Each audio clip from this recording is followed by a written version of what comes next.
Bon David, on est à quelques jours de cette réception de Bourges.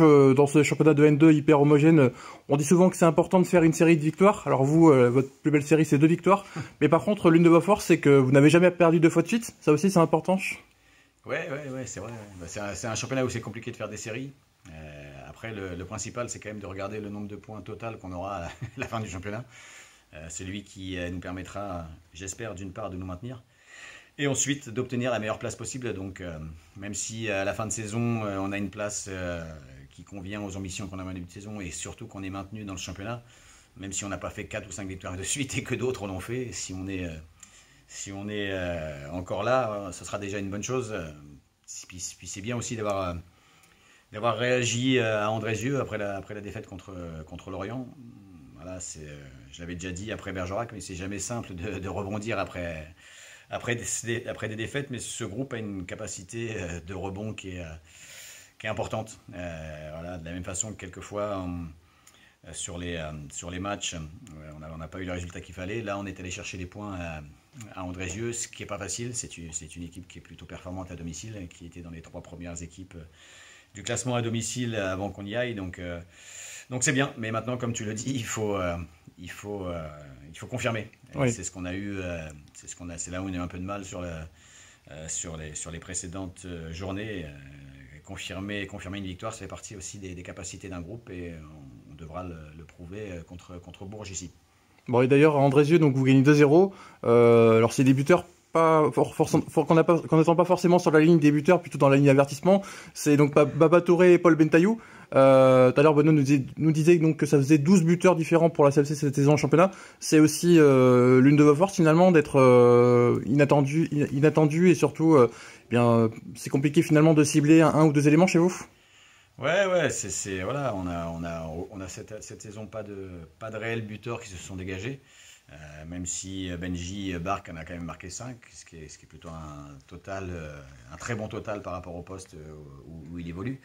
Après, du fait qu'il n'y ait pas de buteur attitré, le fait d'avoir plusieurs joueurs qui peuvent surgir et marquer, c'est plutôt une bonne chose. Voilà, 12 c'est bien. S'il pouvait y en avoir un petit peu plus encore d'ici la fin de saison, ça voudrait dire qu'on a continué de marquer des buts. Et voilà, quand tu marques des buts, tu as plus de chances de gagner des matchs que si tu n'en marques pas. Donc j'espère que ça va continuer et que d'autres qui n'ont peut-être pas encore scoré vont amener leur pierre à l'édifice, et si possible dès samedi contre Bourges.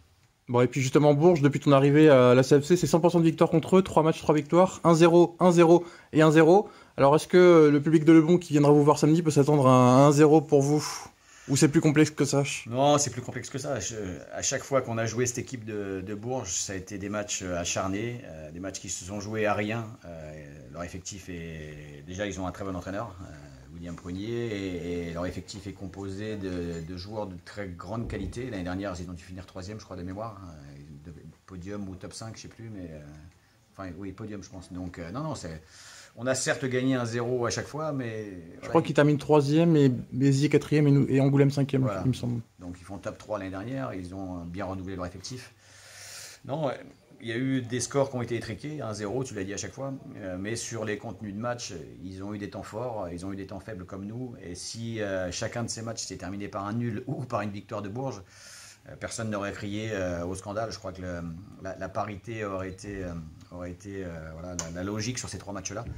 Donc on sait qu'on va avoir un match difficile encore, on sait qu'on devra mettre beaucoup d'énergie, et on sait que les gars vont devoir faire beaucoup d'efforts pour pouvoir avoir le bonheur de gagner contre Bourges, mais il n'y a vraiment rien de joué.